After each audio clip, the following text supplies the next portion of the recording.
Good evening, everyone. I pray you all are having a fantastic week. This is our midweek service for the congregation. Tonight, we're going to begin over the next couple of months looking at passages in the Bible that talk about one another relationships.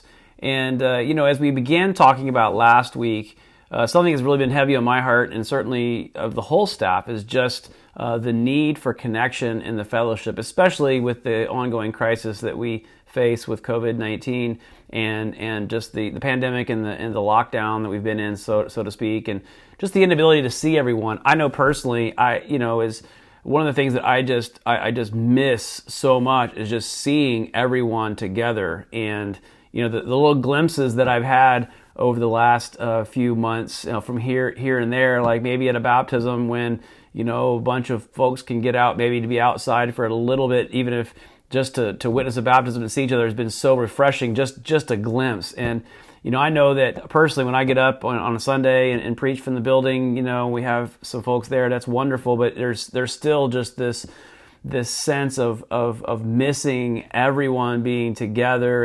And certainly that punctuates just the importance of relationships. That's not the essence of what we want to talk about in terms of relationships, but certainly it reminds us. It's a reminder that we really, really do need one another. I was so encouraged this Sunday in Northside. We had an attendance of 60 people at the building. It was the largest group we've had there so far since we began opening the building for services again. And it was so refreshing. It was so encouraging to see more folks be able to come together. We certainly miss everyone who wasn't there. And I pray that, as things continue on, we're able to gather more and more. But, tonight I want to begin talking about this topic of one another relationships. And we're going to continue this over the next several weeks with different speakers. But, one of the things I want to start with was, one of my favorite inventions, this is kind of by way of introduction, my favorite inventions over the last 10 years has been the DVR. And the reason why I like the DVR is that the DVR has this wonderful thing called a pause button. It's actually probably saved my marriage on more than one occasion, because when I'm in the middle of a football game and my wife comes in and wants to talk, I'm able to hit the pause button, focus my attention on her, answer her questions, and then continue the game without having missed a single thing. And so this pause button has been a remarkable, life-changing thing in my life. I'm sure you can relate perhaps to that. But the thing of it is about the pause button is that you can stop and freeze what's going on and come right back to what you were doing without missing anything. If there's anything I've learned in this pandemic time we've had the last 4+ months, is that I'm coming to the conviction that I don't think we can just hit the pause button and expect everything to be as it was or as it should be. I don't think we can hit the pause button on following Jesus. Life and circumstances will certainly throw us challenges just throughout our journey and walk with Christ. But the principles don't change. And as I think about that, I think the temptation may be for some of us perhaps to think, well, I'll hit the pause button on my walk with Jesus and I'll get back to it whenever all this is over. Well, we don't know when all this is going to be over. And I don't think we have the luxury of a pause button in our discipleship. The early Christians, as we read anecdotal evidence, our evidence in writings of the early Christians, we find that they hung together. They continued to meet, to serve, to love one another through all kinds of crises, including persecution and even plagues. Their circumstances changed, but certainly their convictions and commitment to loving others did not. And so I want to unpack this with us. I think that one another relationships are so important. We need one another. I really don't think there's much arguing on that. I think we all recognize that now.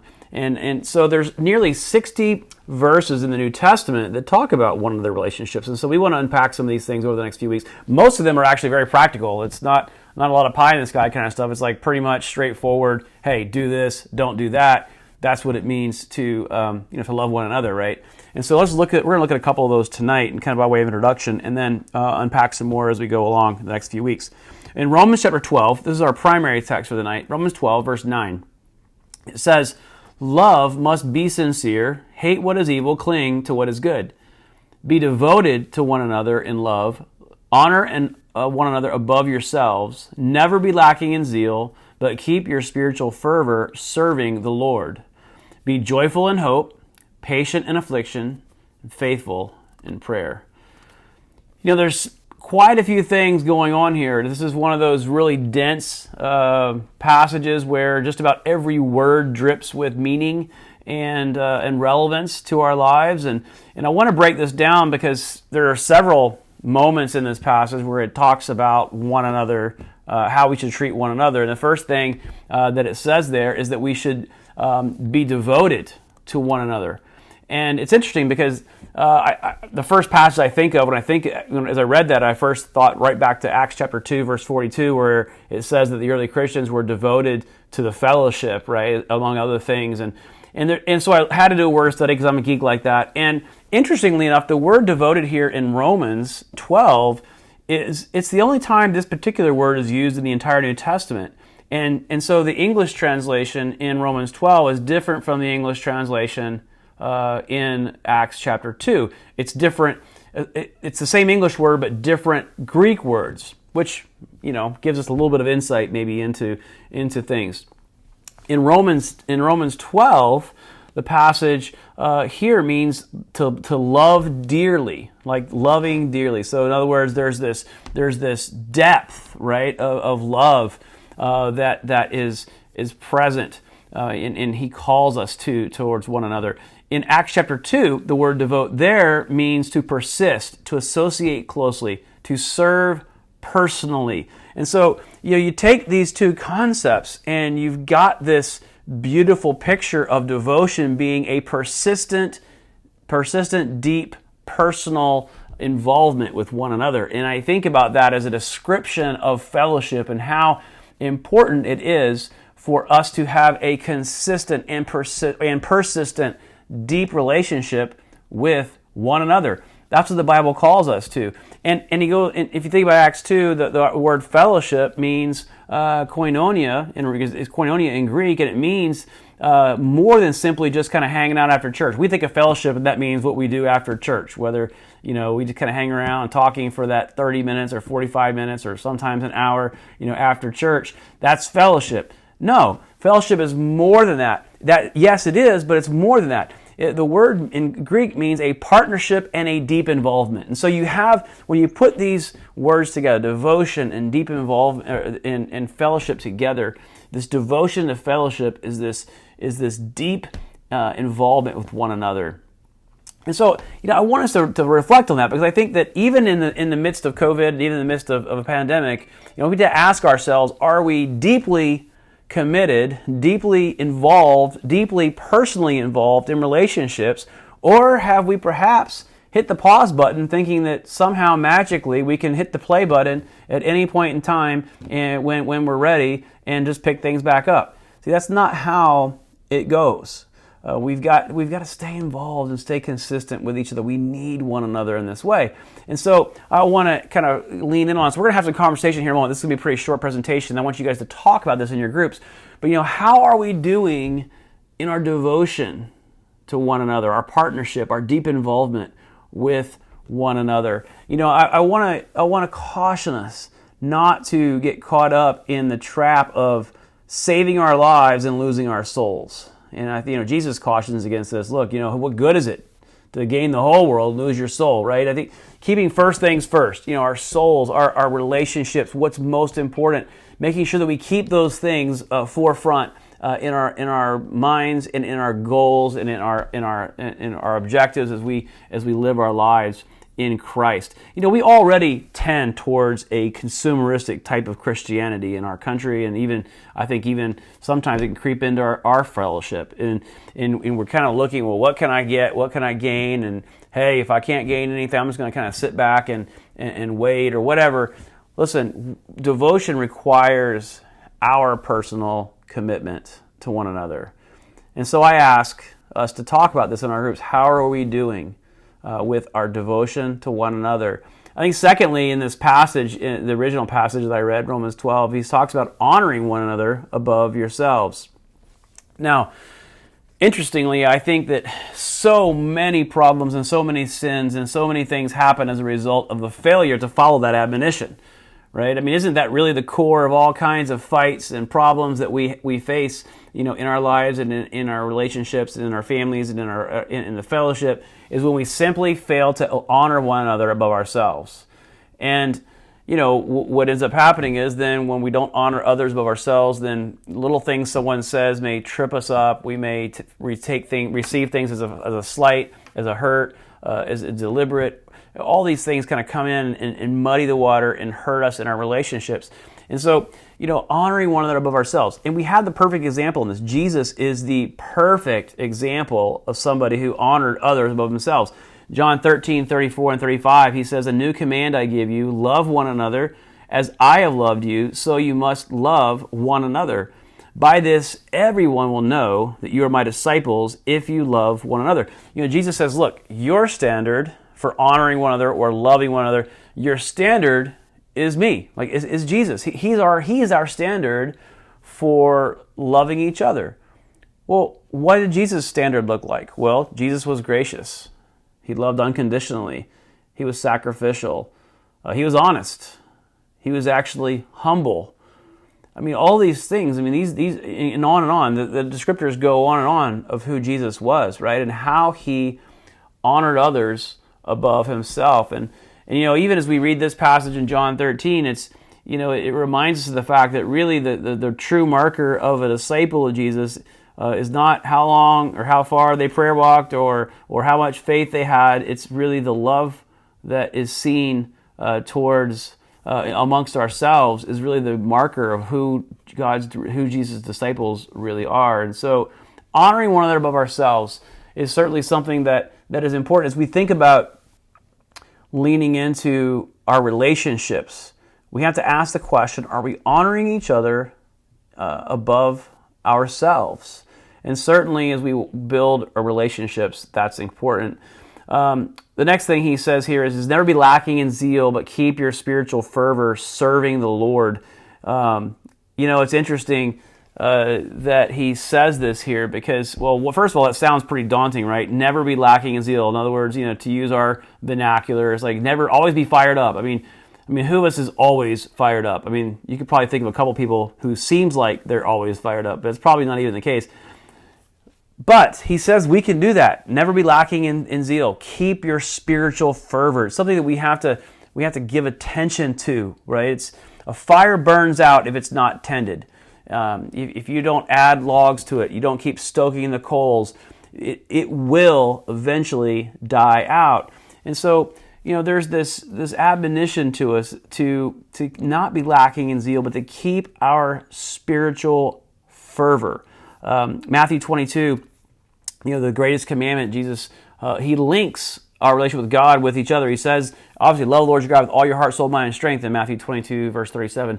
And then he says, the second greatest commandment is like it, love your neighbor as yourself. He puts these two things together that perhaps we might consider separate, but they're actually part A and B of the same fundamental thing. We can't love God without loving each other. And to maintain our spiritual zeal, our spiritual fervor, isn't just to maintain a great quiet time or great devotional life. It's to maintain great relationships with others, because that's what Jesus would do. That's what God would do. That's who He is in His essence. And so, these two relationships are really intricately interwoven with each other, and we can't just say, hey, I'm good with God and not be good with others, or vice versa. Those two things go together, and it's part of keeping our spiritual fervor. So I wanted to talk about this and unpack this with each other in our conversations here in a few moments. The last thing he says here in this passage is to be joyful in hope, patient in affliction, and faithful in prayer. And I think about this and just how important it is to be joyful. We all want to be joyful and patient. There's so much that comes. All this, though, kind of comes back to prayer, doesn't it? I mean, being joyful is linked to God. Being patient means walking with God through life's difficulties. Being faithful in prayer, obviously in all of this brings us great peace as we walk with God. I'm so excited about the 4K40 campaign we have going on right now, and it's been so encouraging seeing pictures of so many folks, posting on Instagram and Facebook and messaging each other and just talking about being out and praying. I personally, went on, on Facebook and put kind of a blast out about, hey, what we're doing, and it's been encouraging. I've been getting messages from all over the world, people saying, hey, would you pray for this? Would you pray for that? And I got my prayer list growing, which is encouraging. But what's most exciting is just to sense and know that I am doing this together with all of my brothers and sisters. And I just want to encourage you to continue that. Keep your spiritual fervor, and we can do this together. It's something we can do together and build one another up by praying, if not physically together, being in prayer together collectively. And let's pray. Let's pray big prayers. Let's call on our God, the God of miracles, to work in our lives and the lives of those around us. In conclusion, in Philippians 1, verse 27, it says, "Whatever happens, conduct yourselves in a manner worthy of the gospel of Christ. Then whether I come and see you or only hear about you in my absence, I will know that you stand firm in the one Spirit, striving together as one for the faith of the gospel." And as I read this passage, Paul's writing this, of course, to the Philippians, and he says here, he tells them to conduct themselves in a manner worthy of the gospel. And that's my prayer for all of us, is that we would conduct ourselves in a manner worthy of the gospel. In all of this, as we think about our relationships, we think about connecting with one another, we talk about building, God's kingdom, being a part of God's kingdom here as we build relationships with one another. Are we conducting ourselves in a manner that is worthy of the gospel of Christ? Sometimes I wonder what it would be like to get to the end of my life and fellowship with people in heaven who have lived before me, and perhaps who faced struggles and challenges that I have not faced, perhaps who have, suffered, maybe even died for their faith, those who risked greatly. Some of them perhaps, maybe lost their lives, others didn't. But to stand in line, if you will, or to stand around in the fellowship hall, I don't know what it's going to look like, and to be swapping stories, and to be talking about what it was like for you in this world. I certainly don't want to be one of those who has shrunk back and lived my life fearfully. I want to be able to go into those halls with some stories of faith. And my prayer is that our lives, every single one of them in this congregation, we would live them in a manner that is worthy of the gospel, the good news of Jesus, that's worthy of his life, of the way that he lived, what he's called us to. And so I pray that we can consider this and think about this, and that in our relationships especially, that we would live in a manner that is worthy of the gospel. And so tonight, I wanted to take some time to talk about these things. I've included some questions for you in the description on the YouTube link that you can go to there with your small groups and discuss. And let's have some great conversation about where we are personally in our walk with God, and particularly with our walk with each other as we strive to live lives worthy of the gospel of Christ. I love you all. Have a great conversation.